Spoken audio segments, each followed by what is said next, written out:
Hey everybody, welcome to Game Mess Mornings presented by Deku Deals. With me, Jeff Grubb, your host from giantbomb.com. Thank you for tuning in. In this episode, we're going to be talking about how you could play Metroid Prime 4 right now and even more price increases again.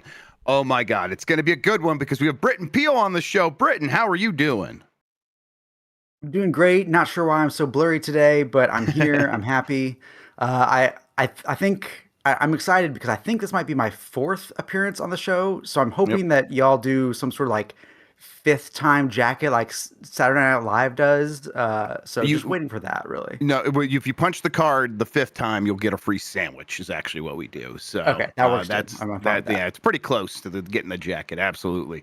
Alec Baldwin, he was the first one to get the sandwich from Game Us Mornings. Actually, how are things going over there, Britain? You mentioned some storms are coming. Like heavy rain. You're in Texas, right? Like rainstorms and all that. I'm in Texas. That's why I'm still in short sleeves, even Yeah. though it's almost Thanksgiving. Just how we do it here. And yeah, it's pretty cloudy, so maybe the darkness overall is my camera can't cope with Yeah. the low lighting. Yeah, well, we're glad you're hanging in there for sure. You've been playing anything recently? Any games really caught your eye, caught your attention? I tortured myself by waiting until Hades 2 was not only out of early access, but was available physically, which just Oh, happened okay. last Real week. torture. So finally, I played a little bit of one of the closed betas early Sure. on, but for the most part, avoided spoilers, didn't play early access, anything like that. And that game's good. Uh, so played a lot of that over the weekend. Went up against Kronos for the first time last night. Thought for sure it was the run. Everything was going my way. Thought I was gonna get him in one, not a problem. Then things happened and Yeah, I didn't had the go so same well. thing. I had the same thing happen to me where I'm like, man, I'm doing really good this run, and Chronos ain't shit actually. And then I just got a little bit too cocky in like the last 10th, and it all went bad. Yeah, so I know that story for sure. I need to get back to Hades too and spend some more time with it. I put it aside just because it's like, yeah, no, Hades, hell yeah, this is great. I should play some other stuff though. And now I'm like, it's Hades 2 is real good. I should go back to it. Yeah, any plans for Thanksgiving? Obviously, like probably getting together with the family. Do you make time for games as well? Because I love playing games around Thanksgiving. Not something that's easy to do these days though. Yeah, it's it's funny. I'll plan like some Halloween gaming. I'll plan some Christmas gaming. I do love a good like holiday themed game. A little bit harder to find Thanksgiving themed games, Mm-hmm. but it's definitely something that I will probably make some time for. My sister and I will usually do shopping together on Friday, even though Black Friday is not what it used to be. It's still just like our little family tradition that the two of us do. So Oh, I'll do perfect. some of that and probably go home and play some games after that. Fantastic. Yeah, I'm gonna well, we'll enjoy Thanksgiving Day, and then I'll probably make some time to catch up on some stuff. Although I'm trying to talk myself out of playing Metroid Prime 3 before Metroid Prime 4 comes out. But we'll see if I'm able to actually convince myself to play modern games that I need to talk about for Game of the Year. I expect to maybe lose that battle. We'll see. Yeah, I've Oh, been playing oh, Banjo-Kazooie, so you'd at least be more hey. modern than me. I know. Well, listen, Banjo Kazooie's pretty good stuff too. All right, let's explain ourselves. We're Giant Bomb, video game doofuses, independent games media out here on our own, except for you. You have our back. You went to giantbomb.com/join and became a premium member, and that ensures the long-term future of what we do here, making fun stuff, making cool stuff, having in-depth conversations about video games and the future of the industry, being able to do cool things like Summer Game Fest and hanging out together for our Game of the Year awards and things like that. You all enable that to happen by going to giantbomb.com/join and becoming a premium member. And thank you to everyone who has. We notice it. It means the world to us. It is really the thing that is between us and not being able to do this. So thank you again. Gets you ad-free shows, gets you some extra goodies. It's going to get you a lot more in 2026 as we have a lot of stuff to catch up on from the Bombathon and begin delivering on a lot of those promises we made. So join now while the getting is good.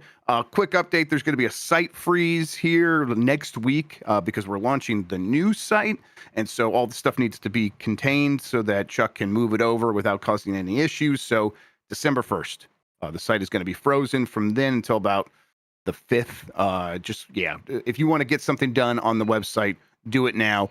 And you should log into the website if you don't want your account to be lost. Like, you're running out of time. You have like 1 week left. You might as well just go do it right now. As far as this show goes, most weekdays, Jeff Grubb, will help piece your gaming life back together. That includes breaking news and maybe even some of our own original reporting. For all these topics, I'll get the input of a bona fide expert who will make me look smart. If you are watching live on Twitch, welcome. You can always listen to the show later on podcast feeds by searching for Game Mess Mornings, or find the RSS feed on giantbomb.com. You can also catch the show later with chapters and timestamps on YouTube. Hello, YouTube. All right, we have a lot to get into, so let's start the morning mess with Metroid Prime 4 demo, now available at Walmart and other stores. You can play this. I went to go play this morning, Britton. This comes from my Nintendo news. Here's the quick details. Nintendo is ramping up its promotion efforts for the long-awaited Metroid Prime 4 Beyond, and certain stores in North America have a demo playable on the Nintendo Switch 2 demo kiosks. If your local store has a Nintendo Switch 2 kiosk, then it's very likely you'll be able to play yours. I went in there kind of expecting, like, I don't know, my random Walmart in Ohio. Who knows if they're going to have it updated? Or I really have no idea how that even works. Like, does someone have to physically go in and update it, or is it all just done over the air? Is there an Ethernet connection to those kiosks? I would love to know if someone actually understands what that process looks like. Just kind of curious about how it works, but whatever. They had it, and you start up the game, and it's like, hey, you have 20 minutes. You could play up to like a first very, very early boss encounter. I think it's the very beginning of the game, and it looks sharp in person. It looks incredibly sharp, more so than we're getting than what you get from even YouTube compression. So I was pretty impressed by what I saw, and it was fun to play as well. It was just a taste, though. Obviously, so much of this game is going to be the success of the game will be dictated by long-term exploration of that world and how the characters come across, and I wasn't able to get any of that. But first impressions were really good. Is this something that you would ever if you're at a Walmart, you might try to track this down or something like that? That makes me kind of want to go into a Walmart, yeah. And it also feels nostalgic in a way, like, oh, the only way to play this early is to go into a retail store. Seems like it for now. Yeah, that's interesting. And Nintendo doesn't invite me to as much stuff as they used to, so this may be the only way I can play Metroid Prime 4 until I buy my own copy. Yeah, I could see myself going into. I don't know if my Walmart, kind of like you, it may be a little doubtful that my Walmart will be ready to go, but maybe I'll be pleasantly surprised. It's not that far away. Maybe I'll make a trip. Yeah, exactly. I think it's also available at Best Buys and Targets and things like that, people are saying. So, yeah, they might release this as a demo on the eShop, right? Like I actually don't remember in the case of other games getting these kiosk demos, if those frequently then get released on the eShop or not. I guess I would just assume they would be, although Nintendo's not said anything about it. But maybe. What do you think?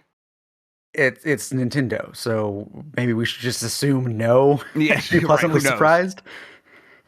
Yeah, it's definitely they can be really weird about these kinds of things. Not really sure. It was the Switch 2 version. Switch 1 version still MIA in terms of people getting their hands on with it, I believe. But no reason to assume that game's going to have any real issues on the Switch 1 just because it runs so well on Switch 2. That's probably just because they have overhead from optimizing it for the Switch 1. And they did such a good job with remastered of the first game. So yeah, I imagine if you're someone who is still just on a Switch 1, you'll be fine. It would be nice if they had a demo or something out to let people know for sure. Like, hey, I'm going to try this out and see, hey, am I good with this, or do I need to upgrade to a Switch 2 because it'll look so much prettier? Would seem like a smart move, maybe, Yep. but again, it's Nintendo, so maybe get in your car and go to Best Buy. Yeah. Rhyming Bectionary in chat says the Bonanza demo did not, I believe means did not get put on the eShop, and that sounds familiar.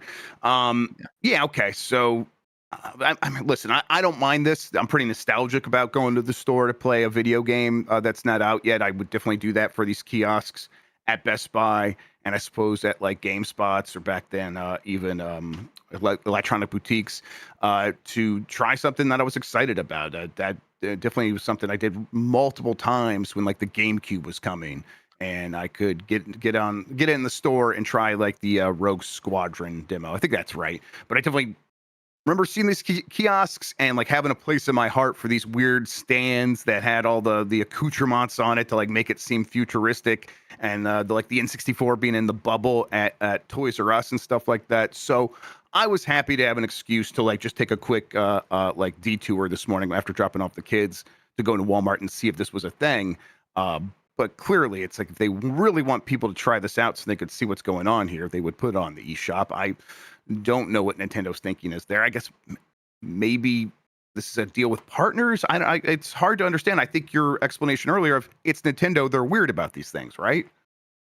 Yeah, I mean, you could also argue that we're the folks that are gonna get it anyway, whereas the Yeah. people just casually strolling through a Walmart or a Target are gonna be the ones who are like, "Oh, what is that? That looks cool. I never knew they were making another Metro." Like there are going to be people, whether we believe it or not, that will not know Metroid Prime 4 exists until they see it on a shelf, Yeah. because they're that tuned out of gaming news. That's still a significant portion of people who buy games regularly.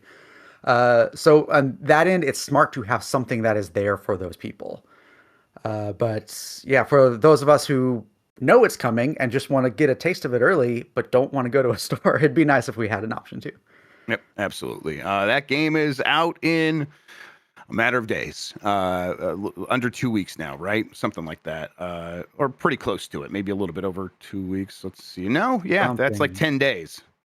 Yeah, that's Oof. wild. That is the last like big game on my, wish list that I'm really looking forward to. That's bananas. Okay, and like Thanksgiving's gonna fly by, and then we're gonna blink and look up, and it's like, oh, this game is out in a day and a half or something like that. So that was a little Seinfeld math. It's like basically like a day until Metroid Prime is out. Totally. Okay. Well, I am really looking forward to that. And after wetting my whistle playing that, it's like, oh, I really, really do want this game. Number one most anticipated game this entire year, and this just proves that that was the correct position for that game.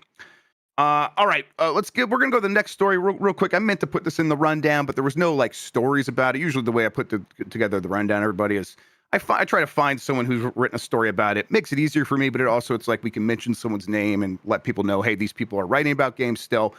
But Chris Bratt over at People Make Games put out a video this morning where he did an update on what is happening with Rockstar firing those 34 employees who they claimed were fired because they were trying to like coalesce a union that might already exist, but they're trying to do even more with it. And so they accused Rockstar of union busting. That's what they alleged.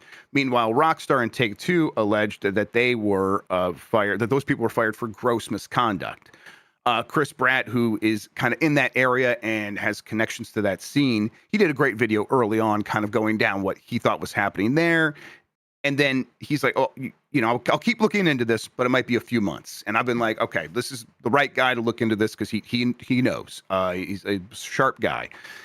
So his video today, much sooner than expected, was kind of a breakdown of like, okay, wait, what exactly is this gross misconduct? What is this Discord server that they were in and allegedly sharing materials that they weren't supposed to be sharing? What was going on actually in this room? And it turns out like he was able to like get many of the text messages, many of the actual communications that were happening inside the Discord, and also piece together like what led people here in the first place. And it was all almost exclusively people discussing their salaries, their bonuses, things that you would discuss if you were communicating with other members of a union, so that people could get get paid the most that they could possibly get paid for the work that they're doing. There were some other communications about, I should stay up front. No evidence of any discussions of anything about the games themselves. There's no evidence of that. Rockstar's not provided that.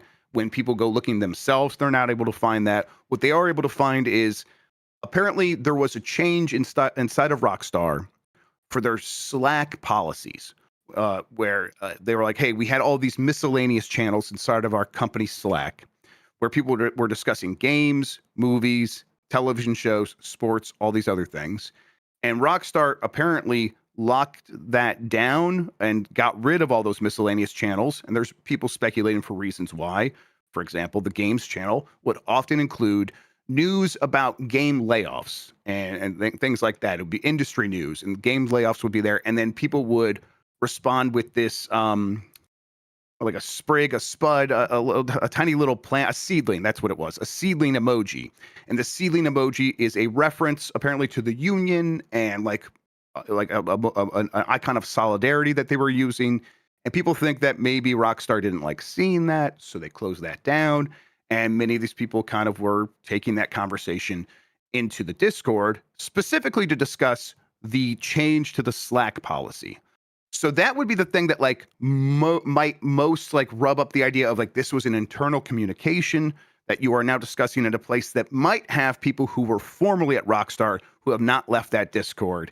And so technically you have now violated something here. That is what Rockstar might try to argue, according to Chris Bratt. Again, and he went to go talk to the Independent Workers of Great Britain, the union that actually does represent them, about this. And they were like, this is all very normal stuff. The kinds of things that employees not only do talk about, but are legally protected to talk about with one another. And it's very clear to us still that this is union busting. We've had time for this story to like settle a little bit, although we don't have all the details, Britton. How are you feeling about it now compared to then? All this new information about like, oh, it really does just feel like someone at Rockstar did not like this union and wanted to do something about it. Again, that's my opinion. Yeah, I mean, it doesn't feel less gross than it did before. So there's that. Yeah, it's Slack in a business context can get weird. Yeah, when Slack was like kind of a new thing, I was in a position. I wasn't even like in IT or anything. It just happened to be that like I knew what technology was, and so at my company at the time, like a small group of us were like, we should get this Slack thing, and I ended up holding all the keys to it, just everything. And that was kind of nice because we didn't have issues like this. Right. I was able to like work directly with our newsroom and other folks in the company to be like, hey, what should this be? And what should the rules be? How should we manage everything? And that was great. Moving to a different company, I did not have that sort of control. And it was awkward moving into a situation where like, oh, there's suits that like, in my case, still pretty great overall. Like they're not super controlling or anything, but there is some stuff here and there that you're like, well, why are you making this decision? This doesn't always make sense to me. There's even stuff where like, even back when I was controlling our Slack, our lawyers were saying like, hey, we need to like set all the data, like deletion stuff. So even though like a benefit of paid Slack is your stuff doesn't get deleted over time, like right. We're going to delete stuff over time. So there's lots of rules and things that once people like that get involved, things get messy. Now, all that said, still super gross that, you would be, it seems like, trying to squash just discussions of things like salaries. That's a bummer, a real bummer. And yeah, I don't feel good about it. Yeah, for me, it's and this is something that People Make Games brought up in the video, that like it seems to me, and again, this is my opinion, Rockstar, you don't have to sue me, is that Rockstar or someone at Rockstar did an early calculation of like, here's the potential cost. Let's say we do get sued by every single one of these employees and we have to settle with them. We did the math, and it'll cause us some headaches. But we do not want to be in a situation where this union becomes more and more powerful, something that it was apparently on the cusp of becoming like more of a thing that the Rockstar would have to deal with because it was passing a certain threshold. because of the number of people that were a part of the union, where they were going to have to deal with it directly. I am not familiar with the laws in the UK of what dictates this stuff, but that was what has been relayed in the reporting.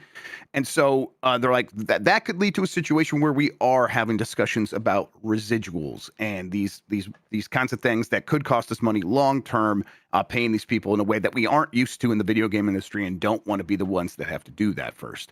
And so they did the calculation, like, worst case scenario, we have to pay a bunch of people a bunch of money to get out of here. It's like kind of a little bit of a severance. So we'll look at it that way. And then we'll move on from this. There'll be some negative press out up front, but then the game will come out and people will forget about this. And now it's like, yeah, maybe, but like people are getting pretty sick of this kind of thing. And it is a recognizable pattern to the point where it has been brought up in Parliament, I believe, already, this specific case of at least one MP, I think that's what they're called, just saying, hey, look, like, we should be going to talk to Rockstar about this. We should be having conversations with them to see what happened here. And maybe we should actually bring the force of being able to punish them or think of something here if they did violate some labor laws. I think there's a chance that they did miscalculate. And that this could be a lot worse for them than they thought it would be. Is it going to be enough to really put a dent into Grand Theft Auto 6? No, absolutely not. And I think they still, at the end of the day, they know that. But I really am rubbed a very wrong way by Rockstar being like, we can get away with whatever we want. We could treat people however we want. We're Rockstar, so let's just keep doing things our way and not worry about the law of the land, the rules, or treating people in an ethical way, even if they are responsible for making the video game that is going to make us billions and billions of dollars. Do you think there's a chance they bit off more than they can chew at Rockstar, or is this something that will pass when the game is out? This is, as folks in chat are pointing out, this isn't exactly the first time that Rockstar has been less than great as a company in terms of management. So I don't know that this is going to be the time when anything necessarily changes, but I tend to be an optimistic person on the long term. The long arc of history bends towards justice, that sort of thing. Everything collapses eventually. So this may be, whatever noise can be made out of this, assuming all this reporting is correct and everything else, that Rockstar really is in the wrong here. It may not be anything that's changes things overnight, but little by little things can push in better directions. So that's something I can at least hope for. Yep, I think at the very least, it will show people like, oh, you might need to band together just to avoid the appearance that you might be trying to be a part of a union, and you need someone that can actually be in your corner, and the IWGB is that right now. And it's like, okay, we might want that protection. Of course, it could also chill the people wanting to join, which is, I think, one of the reasons they're doing this in the first place.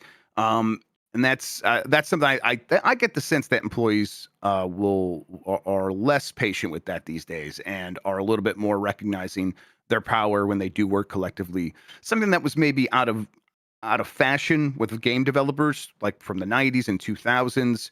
There was, kind of a young Gen X libertarian sort of bent to a lot of those guys.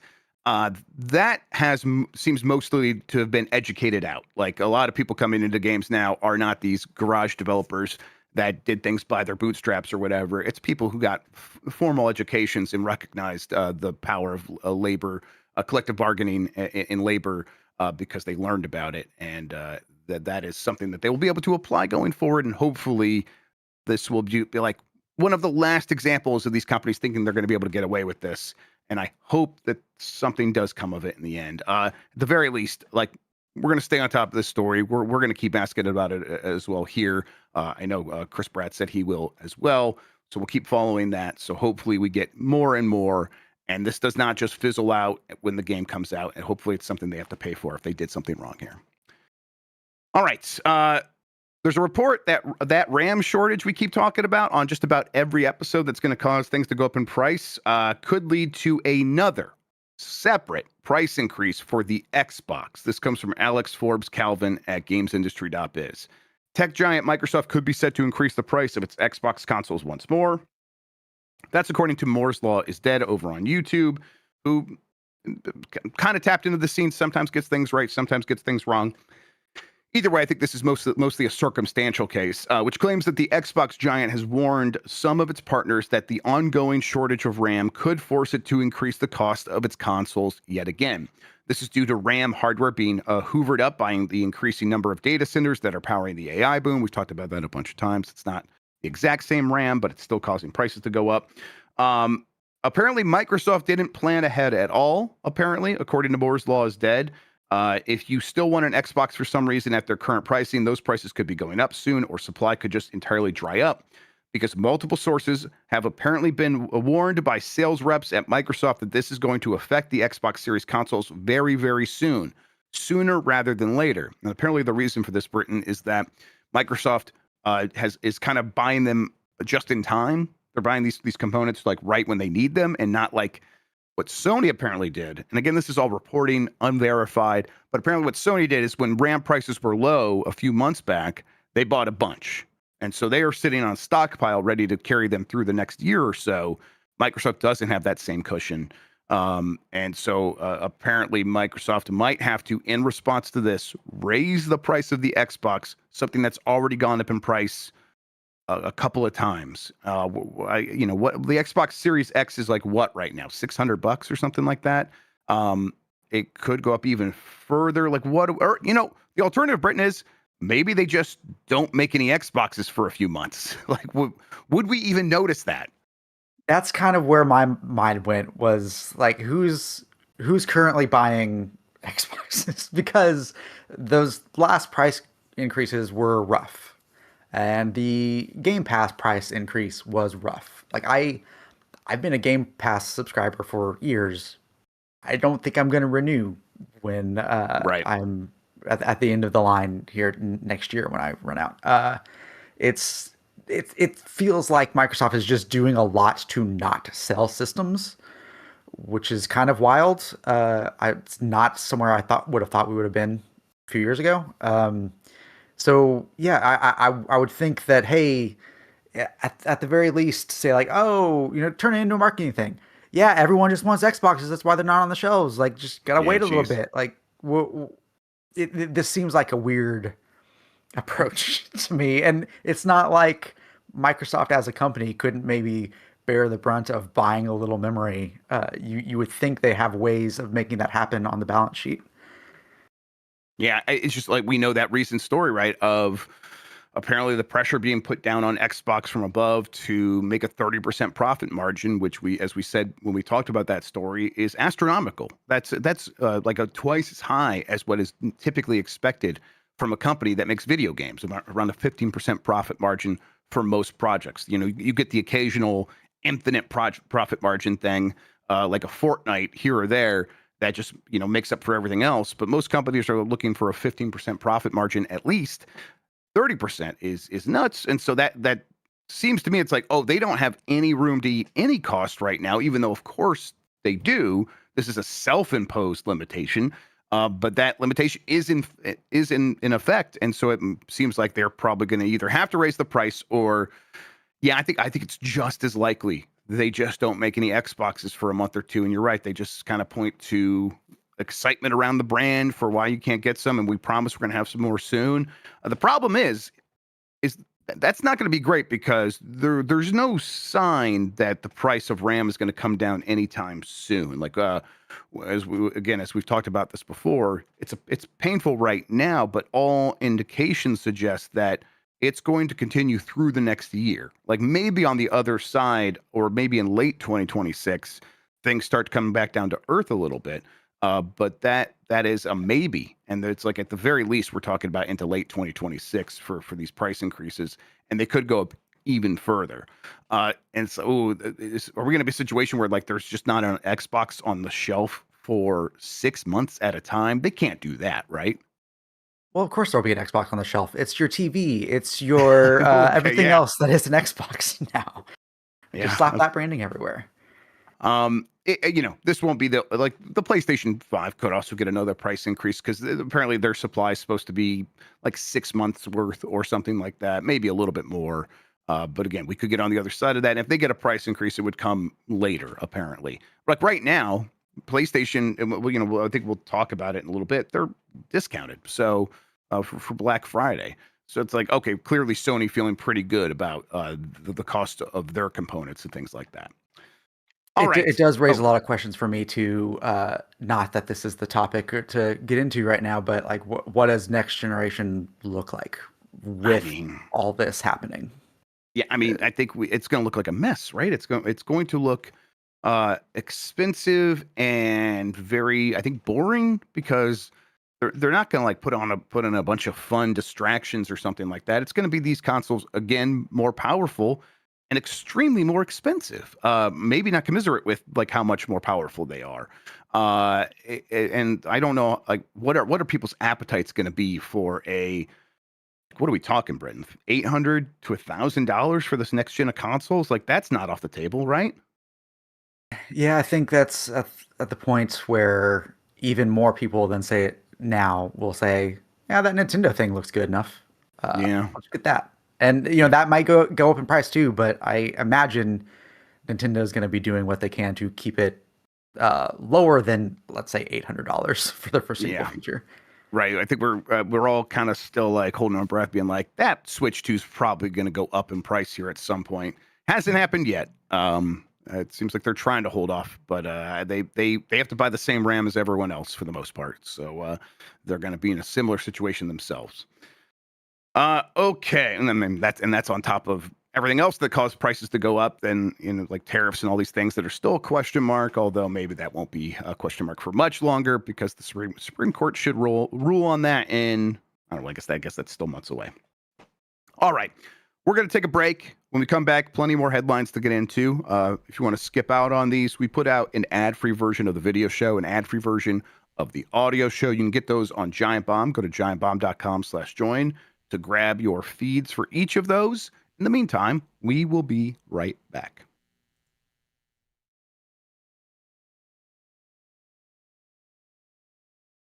Jan, you taught me to overcome my fear of sharp objects. I want to teach you how to overcome your fear of saving money. No, I don't wanna. I will only ever pay the manufactured suggested retail price. Stop. You don't have to live this way because now there's Deku Deals. The double D? That's right. Deku Deals is the best way to find deals on any major gaming platform or store. I don't want no bunk out-of-date coupon code, Grub. It's nothing like that. Deku Deals has both the hottest and the freshest deals updated constantly. It's also just added Steam support with a super simple page to find bundles for Steam code. Ooh, I just found the Mist and Riven Complete collection for $8 on Humble using Deku Deals right now. I also use Deku Deals to build an add and share wish list. You can even use it to keep track of your collection. You know what? I think we should all build some lists and host them on DekuDeals.com/giantbomb. And if listeners go to DekuDeals.com/giantbomb, they can vote to make us play a game on the November 21st episode of Unprofessional Fridays. Learn more at DekuDeals.com/giantbomb.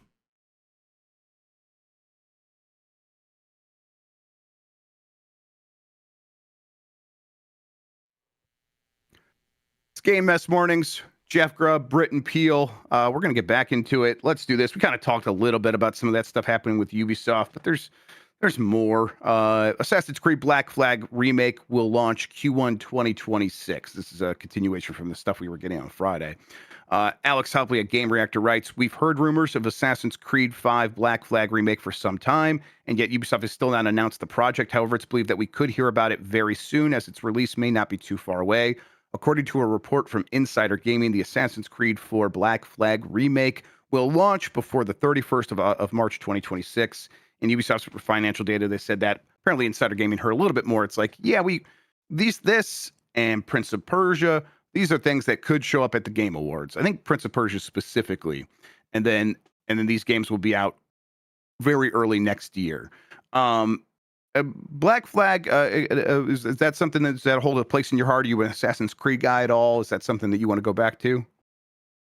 There may be days when I would argue that Black Flag was the last great Assassin's I Creed get it, game. That's probably not actually true, but it was great. It was a lot of fun. It was something that I was skeptical about when it was announced until I think I played a lot more of that boat stuff that Ubisoft had cooked up, and I was like, okay, Right. this is actually awesome. Also comes at a good time for me personally because my son came home from school one day not long ago singing the Wellerman, Of the sea course, yeah. shanty. Uh-huh. It And happens so I to was us like, all. I really miss just like sailing the high seas with a crew and singing shanties.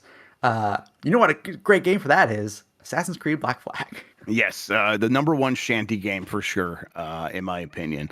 Yeah, I like that game a lot. I don't know if I'll go back to it when this happens. I'm definitely going back to Sands of Time. It's been a long time since I played that. I want to send the message, I suppose, that Prince of Persia still matters to Ubisoft, or that should matter to Ubisoft still. But I'm just really ready to replay that game, and I hope they get it right. I hope it's better than the first look we got at it that caused them to delay it in the first place. But seems like this thing's about to really pop off. I would love for it to be like show up at the Game Awards and it's like a shadow drop. That would be fantastic, but I'll accept a date at the Game Awards and then we get it released early next year. Call of Duty Black Ops 7 claimed to be behind Black Ops 6's sales by over 50%. This is from Ben Lyons at Game Reactor. Recently, we touched on the news that Call of Duty Black Ops 7 had not had the best of launches, posting player figures and numbers that were a fraction of Black Ops 6, at least on Steam. Clearly, these figures were worthy of pointing out as they somewhat paint a picture of the sales performance of the game as well. As per the game business, who has covered the latest sales information from GSD, which I think does physical sales in UK, maybe all of Europe, it said the game business said that Black Ops 7 has fallen behind Black Ops 6 in opening week sales by over 50% in Europe. There you go, Europe. The exact figures weren't presented, but it is mentioned that Battlefield 6 had a better opening weekend, delivering around 63% more sales than Activision's latest title. Should be said that this applies solely to sales information and not player figures, as Battlefield 6 isn't available on services like Game Pass, or Black Ops 7 is and has been since launch. While the launch hasn't been what you would have expected from a Call of Duty game, it did still top the sales and revenue charts for Europe over its launch week, beating out Anno 117 Pax Romana, EA Sports Football Club 26, Battlefield 6, and Pokemon Legends ZA in the top 5. Yeah, this sounds about right. Britton, I think the response to Black Ops 7 has been cool. It's not been like people are not losing their lid over this game. And the way that they did for Battlefield 6 and Arc Raiders, it's like at this point, it's like very much, yet another Call of Duty. And that is reflected in the sales in the way that I don't know if we've been able to say that before, even when there were situations where it's like, this is just one of those another Call of Duties. It would still like sell like a mania. And that is not the case here. Is this like the first real dent in the armor, or is it just an off year and a year that had a lot of other substitutions you could put into that genre? I would say it feels to me like the biggest dent in the armor. I think we've had other years where Yeah. Call of Duty maybe hasn't like screamed out of the gates, and we've been like, oh, this, it's lower than last year. That's interesting. Maybe this is a sign of things to come. But it was never like a worrisome drop necessarily. I'm sure Right. worrisome if you're a Microsoft executive, or Right. you really need those games to keep doing more and more and more because capitalism. But I think in the grand scheme of things, we would sometimes say like, this game isn't as good. So yeah, it's sold like a little bit less than the last one. Oh well. This one does feel like, nobody, relatively speaking, Right. is talking about Call of Duty the way they were. I do think there is a bit of that perfect storm of other great multiplayer games being out. The fact that Battlefield is hitting is kind of miraculous for EA, because that could have gone, the other way. But yeah, I guess we'll have to see. But also, kind of, there's part of my mind that's like, is Microsoft just cursed with the Xbox right now? Because like, Feels that way. if Call of Duty is also going to crumble, then what else do they have? Because Halo kind of fell off the pedestal a while ago. It's a rough time. Yeah, it's Call of Duty, as you pointed out, certainly had down years before, years where the new version did worse than the previous version. I think Modern Warfare 3 probably was the last time I can like think where that was like really noticeable. Um, and then they were able to pop back and it like things really took off again for them with several entries that people were very excited about. They do boots on the ground stuff and people are back for years and years and years. And that Modern Warfare 1 was like, oh, that really did very well as well. It's like, oh, people were into that. I think that they will be able to recapture the excitement because it's Call of Duty and it does have that big sort of protective bubble around it where it's like it's a cultural institution. But it's like, oh, this does prove that they can sort of lose to Battlefield, like something I just didn't think was possible. So, um, I imagine that this will cause everyone at Activision and Microsoft to have a little bit of a heart palpitation because that whole deal is worth that much money if Call of Duty remains the most important game and the most profitable game in the world year after year. So they will probably go back to the drawing board and come up with a plan to like revive that series in the future. We'll see what next year's game does. At the very least, it's like, okay, it does feel like, well, after 20 years of these games, more than that really, but 20 years straight of these games, isn't it just natural that they lose some of their luster and people begin looking elsewhere? And I think we're probably just dealing with that to a certain extent. So this will be something they can do something about. But I don't think Call of Duty is now sort of this unassailable thing now. It is not this fortress that cannot be invaded. There is a possibility where other games can come out right alongside of it, be very similar, and do better because they just offer something that the player wants slightly more, and the players are making that choice. It's pretty interesting to see. You're right. Like, does this mean Microsoft has to like panic over there? I think maybe a little bit. Yeah, I'm a little bummed personally because I was moving over the summer, living with my dad, and my dad and I, when I was younger, we'd play a lot of co-op shooters, especially Rainbow Six Vegas, some Call of Duty, some Halo, and the idea like, oh, the like split screen campaign will come back. Like maybe this will be the Call of Duty for me, and it'll hit on all cylinders. I haven't even installed it. Yeah, So it's just been that kind of year and that kind of reception to that game specifically. yeah, and apparently that campaign is real bad. I still need to see it for myself. I think we'll see maybe. Okay, continuing on here, Steam Machine price. Well, this is a conversation on just about every episode as well. Let's get the latest conversation here. Valve, they have just given the best clue yet. This is from Eddie McCoo at GameSpot. Valve will not say what the Steam Machine's price is just yet, and in this information vacuum, people are offering all kinds of different theories and guesses as to what the 6-inch cube-like system may cost. Now, Valve has yet again commented on the pricing question, providing potentially the best clue yet, while also saying the company cannot or will not disclose pricing yet due to a lot of external things. Speaking to Skill Up, I think this is on his Friends Per Second podcast. Shouts out to Lucy James. Valve software engineer Pierre-Loup Grafus said people can expect the price of the Steam Machine to be close to what it might cost to build a PC with basically the same level of performance. And while that's like that sounds about like what they've been saying so far, it's the first time they've just flat out said, if you built a PC like this, this is how much this thing's going to cost. And I think it says a couple things, right, Britton, where it's like, one, definitely priced like a PC like they've been saying, but also I think this is them saying the price of this will be maybe even fluid, but dictated by the price of components. Going back to that conversation about RAM, right? They're like, if it costs us this much to get that RAM to put into this thing, that's how much we're going to have to charge. I don't think they're talking about making a crazy profit on it. They at least want to break even when they sell these things. They are not going to subsidize this in any console-like way.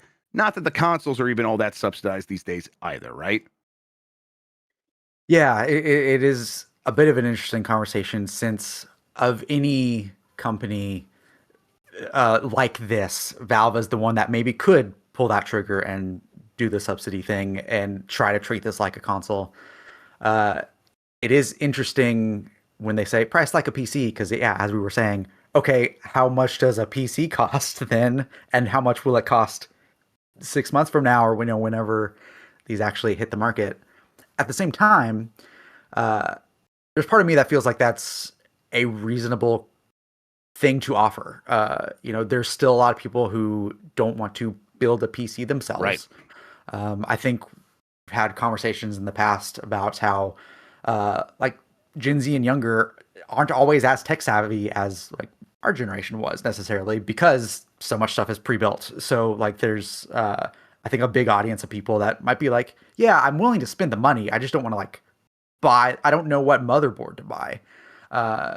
It could still fit in a good spot there on the market. Heck, I would even consider getting one as someone who can build PCs, just because Right. like, hey, it's in that like nice little GameCube like form factor. That I was actually really impressed with the video of Jan and Dan looking at this stuff. I was like, Same. I may buy some Valve hardware sometime soon. So yeah, I'm hoping it's not astronomical in price, but at the same time, hearing Valve say these sorts of things, I'm like, yeah, that makes sense. Yeah, and it's like I think I've been hoping for a price range between 600 to 800, and it's like even then I knew that was a little bit of me putting a little bit of hopium on it, basically. And so hearing this and kind of thinking about it, and recently building a PC from one of my kids, slowly in a small form factor, a case. All in after like months of like looking for deals and kind of slowly buying parts as I could justify spending the money. I mentioned like I was like 850 to 900. It was probably a little bit more than that actually. And it's like, okay, this thing's going to be maybe starting at $900, could be $1,000 actually. If it's 1,000, does that sort of like cool you off pretty quickly, or is that like are you still interested? It depends on a few things. One might be, I was also like kind of impressed with the VR stuff they were showing, and like cables with VR is still a pain. Yeah, That said, they were also like, yeah, by the way, we're not making a new VR game right now. yeah, So, I mean, I could play Alex again. I could play Riven in VR, which is fun. that's important. But like, what else would I do there other than just having a shiny new toy? So I don't know. A thousand plus is definitely that threshold where I'd probably like, I'm gonna need like a really good tax return or something. Something's gonna have to Right. happen where I'm like really gonna need to treat myself. Otherwise, it's not the time for the economy maybe in America right now for me to be spending a ton of money on gaming hardware. Yep. I'll probably be the same way. It's like if the Gabe Cube gets up to $1,000, I'll wait. If it's 800, I probably will pull the trigger. It's like I know it's what is that $200, but um, I did just build something like this recently, and I have a PC that I actually play games on all the time, and it's fantastic. And this thing would be replacing another mini PC that I have that I use for like my media stuff and maybe occasionally playing a game on the TV upstairs. It's going to be like a fifth device. So very quickly, I'm like I need to have some guidelines on what I'm spending here.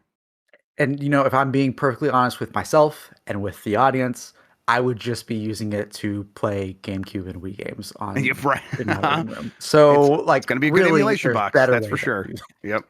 I'm with you on that. All right, let's keep going here. We believe it's feasible, says Emulation Studio working on PS3 support for modern consoles. This is from Sammy Barker at Push Square. Implicit Conversions, the studio behind emulating some of your favorite PS1 and PS2 games as part of PS Plus Premium, they've done like something like 60 games apparently for that, is quietly working on a PS3 emulator, while boss Bill Litshower insists improving its support for PS2 is his company's current focus. He revealed in an interview with Mystic that he believes it will be feasible to emulate PS3 games in the future, potentially on the PS5 and certainly on the PS6.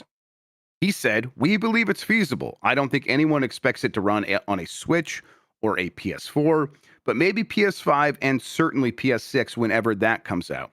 We do feel it's technically possible. It's just a matter of devoting the time, energy, and resources to it."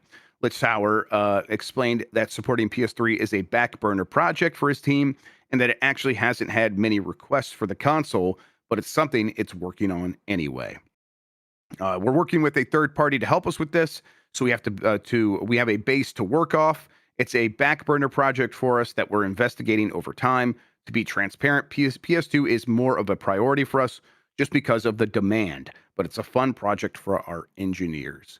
I would imagine that part of the reason the demand's not there is it's not on the menu, right? For these third parties and even Sony who might want to bring PS3 games to PlayStation Plus classics. It's like, well, there is no emulator, so let's focus on the PS2 when we bring a project. But once that seal is broken, I think that they might get more orders for this sort of thing. Although, of course, PS2 has kind of infinite more games than the PS3 when it comes to that sort of thing, right? Yeah, I think it's funny that they just lay it out that way because that's exactly my feeling. Is like, yeah, I don't care about PS3 games nearly as much as the PS2 and PS1 for games. sure. That was the era where Sony stumbled most. It's the one where the 360 really dominated, at least here in the US. So there is stuff though that's if the option was there, I would maybe want to revisit. I think the issue that they sometimes run into is a lot of those best games, like you think about Uncharted. Well, there's ways to play Uncharted on more modern consoles. I would maybe want to play the Final Fantasy 13 games. That was those, right? Like Lightning Returns. But Square's not going to put that on like PS Classics necessarily. They're probably going to say like, no, we'll just remaster that and sell that to you at full price. So I do struggle a little bit with like, okay, what would I be playing on, officially Layer, emulating a Metal Gear PS3? Solid 4, Heavenly Sword. People are saying there's your three right there. Yeah. It's not a long list for sure. And Tokyo Jungle, as White Panther calls out, that's Crack a in good Time, White Knight Chronicles, Haze. Yeah. There you go. They would find some games, and I want to see this mostly because I'm like, I'm just curious to see them get this emulator running in the first place. It'd be interesting to have the official PS3 emulator from Sony or whatever, or this partner that's providing it for Sony. That is definitely a key piece of is the like interest in the technology there, and just for archival purposes. Like, let's figure out how to do this the best we can. Right. Oh yeah, Motorstorm, Puppeteer. Yeah, people are throwing out a bunch that would be fun to see. Sure, I stand corrected. People might be thinking. I saw someone in chat say, "Hey, there are PS3 games in PS Plus Classics, or on that service." And it's like, yeah, those are all cloud streaming. So the difference would be this would be running the games natively, which I think people still prefer and want to see. It's nice to have the cloud option, but people want to run it natively. So. We'll see. I heard a long time ago that Sony was working on a PS3 emulator for their current consoles. It was a long time ago now, though, and so I wonder if that was just like something they began investigating, and it kind of led to this, and it continues to be on the back burner. I don't know. At the very least, interesting. He's just out there saying it, though.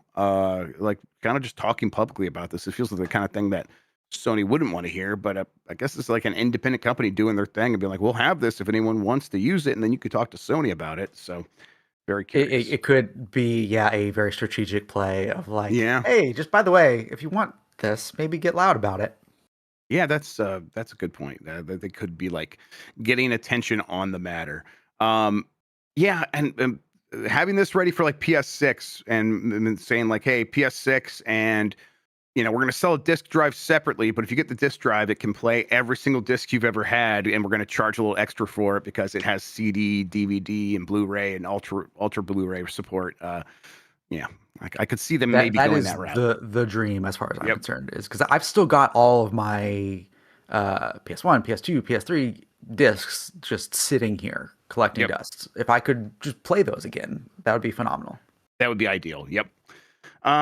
All right, ongoing MicroSD shortages could have a knock-on effect for Switch 2 storage availability. This is from PJ O'Reilly at Nintendo Life. Storage-hungry consumers in Japan have been jumping on available stocks of the super-fast MicroSD Express cards as an ongoing memory shortage continues across the computer industry, with no sign of getting better in the immediate future.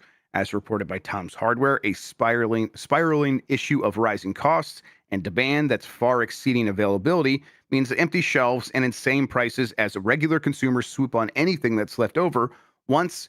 And you guys want to play their music again? Large data centers and AI companies have bought up their fill first.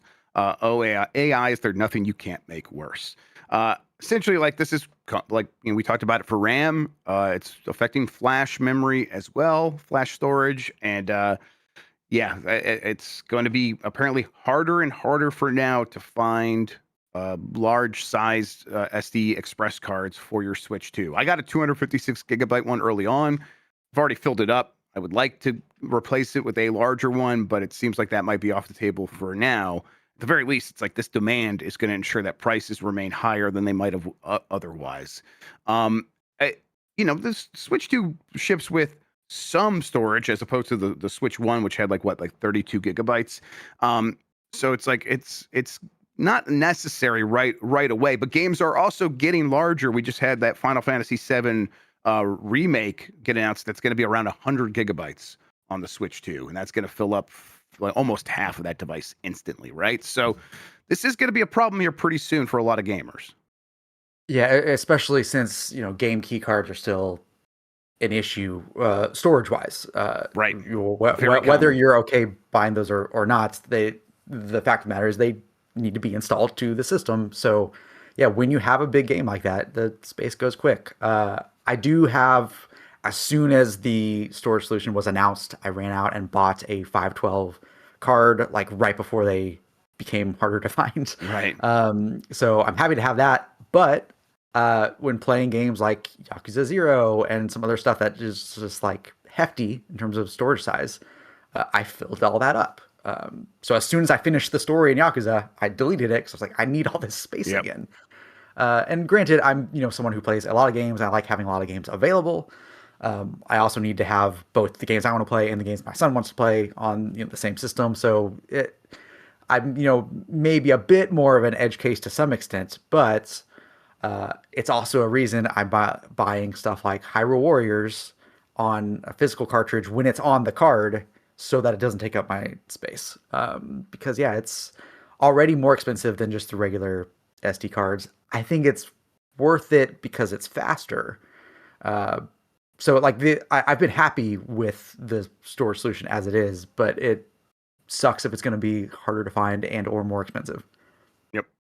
Let's keep going here. Ubisoft unveils Teammates, its first playable generative AI project. This is from Alberto Garrido at Game Reactor.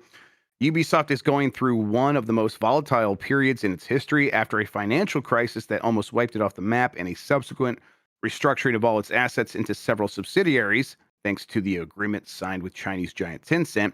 It has now announced its next steps by exploring the future of gaming, a future in which the company is exploring development through generative AI. In fact, this isn't Ubisoft's first project to make use of the technology.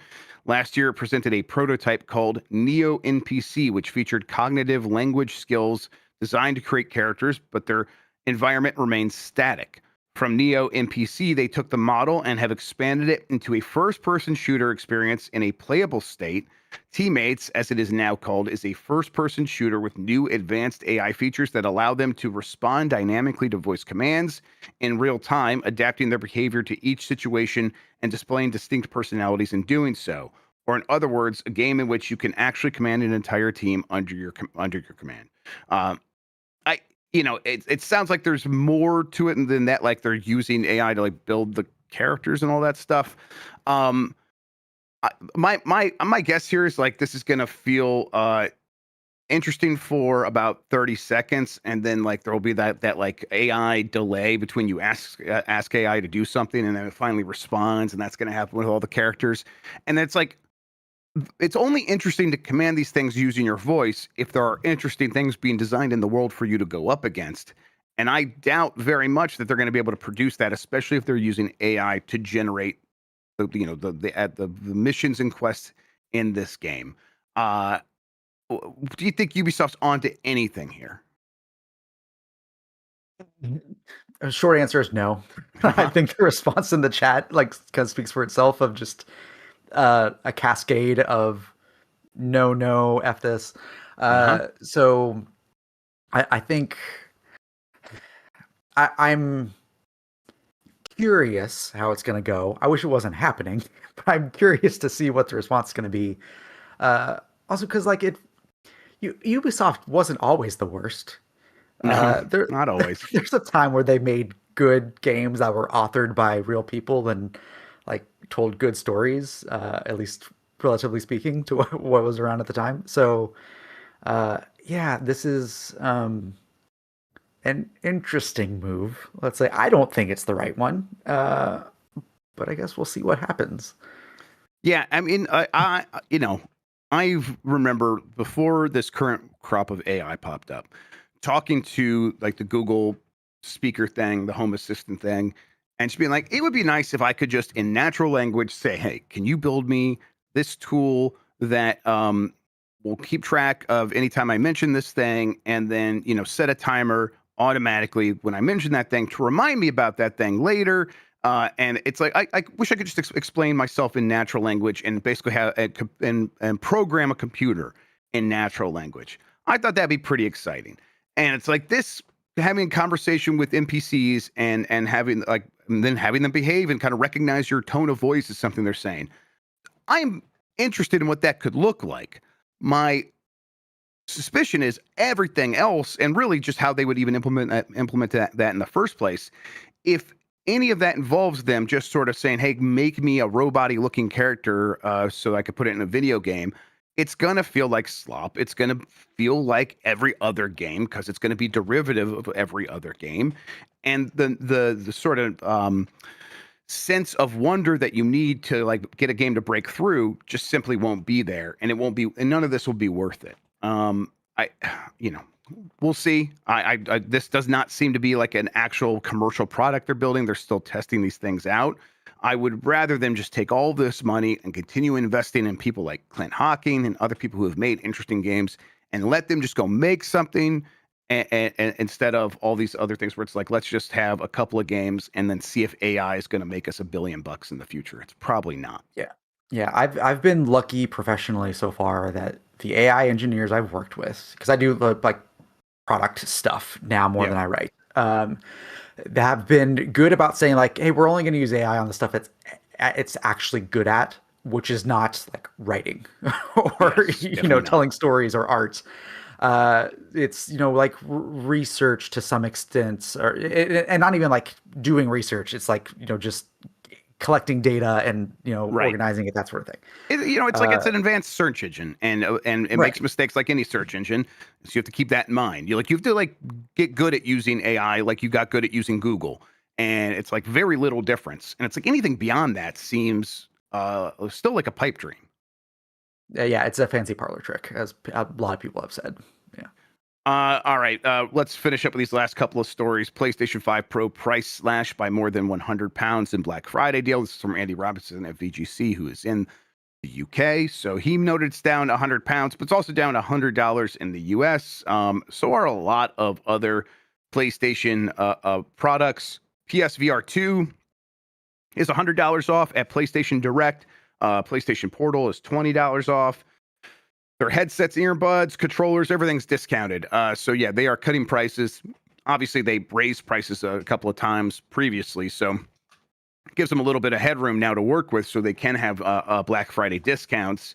Kind of gets I think the PlayStation 5 just standard is $550 normally, and now it gets it down to $450. So if you compare it to its launch price, it's down like $50 really. And honestly, that might be the digital version. I can't even keep track anymore. So yeah, at the very least, like they feel like they are making enough money on their consoles that they can afford to do this. And PlayStation 5, the sales have been down year over year because it's in the back half of its life. That's natural. But I think a lot of people probably will jump on right now with the expectation that Grand Theft Auto 6 is going to launch next year. So this is probably going to be a strong holiday for the PlayStation. What do you think? Yeah, I think, it is, like I was saying earlier on the call, Black Friday is not what it used to be. So like some of these discounts you might be looking at like, yeah, okay, I get it's like what it was before. But I think there's still probably a lot of people that have been wanting to jump in that they'll see this as the right time. I know a guy that just like a month or so ago bought a Portal. I don't think he's personally going to sweat $20 too much, Right. but there is still a market for people wanting to buy this stuff out there. Yep. So if you can get it a little cheaper, great, go ahead and do it. And yeah, with GTA 6 and stuff coming out, it's probably the right time for a lot of people. And then finally, Restful Trails to Udo Kier, who was an actor, kind of character actor, appeared in a bunch of stuff, was in was the Frankenstein movie. I'm trying to remember who made the Frankenstein movie that he was in. But either way, he was working with Hideo Kojima on an upcoming game, OD. I'm at a loss for words, writes Kojima. It all happened far too suddenly because of the strike. We weren't able to shoot OD for a long time, and we were forced to reschedule to next year. Even during that time, Udo and I exchanged emails frequently. We stayed in close contact. When we met in Milan at the end of September, he told me how much he was looking forward to the shoot starting up again next year. He was full of energy then, too, making me laugh with his usual Udoisms. I still can't believe this. Udo wasn't just an actor. He was truly an icon of his time. We've lost a great icon. There will never be another like him. Udo, rest in peace. I will never forget you. Yeah, that's a real bummer. I have a soft spot for character actors in general, and Udo's definitely one that just like every time I saw him on screen, it's like, oh, this guy's magnetic. So yes, again, rest in peace. He was one of those actors who you may not have known his name, but if you saw him, you'd be like, oh, that guy. Yes, exactly. Yes. And I think like a lot of gamers would know him as Yuri, Red Alert. Yep. So yeah, big loss. It's a bummer that sometimes when a actor passes away, you can at least say like, oh well, but he filmed this last thing or whatever. It sounds like OD was not in that state, so that's kind of a bummer. It's a shame. Yeah. Yep. It was Andy Warhol's Frankenstein and Dracula movies. Thank you, Drashura. That's right. Okay, let's go ahead and begin wrapping up the show. There's no poll question from last week. We're not going to do new poll question because tomorrow's game is the Giant Bomb cast, and then we're off for the rest of the week for Thanksgiving. So we'll just come back and start fresh next Monday, or next Monday, and start getting into the rest of the year at that point.